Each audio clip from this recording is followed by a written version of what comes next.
Hello everyone, রাত 12টা বাজে এখন। তো একটা কথা হঠাৎ করে আমার মনে হলো। কয়েকদিন শরীরটা খারাপ ছিল, তার জন্য কোনো ভিডিও দিইনি, আবার বলছি। তো চটপট বলে নিই কথাটা। সেটা হচ্ছে, তোমরা আমার শর্ট ভিডিওতে দেখে নিও কী বলতে চাইছি আমি।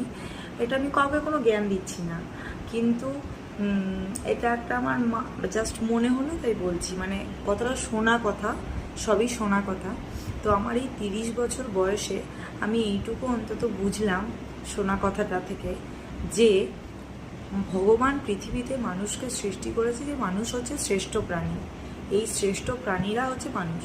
কিন্তু আমার এই 30 বছর বয়সে আমি রিয়েলাইজেশন করেছি, ইনক্লুডিং মি, মানে আমাকেও ধরে, আমিও একটা মানুষ, কোনোদিনই শ্রেষ্ঠ প্রাণী নয়। কারা শ্রেষ্ঠ প্রাণী জানো? কুকুর, বিড়াল, আরও যারা যারা পশু আছে তারা। এটাই বলা।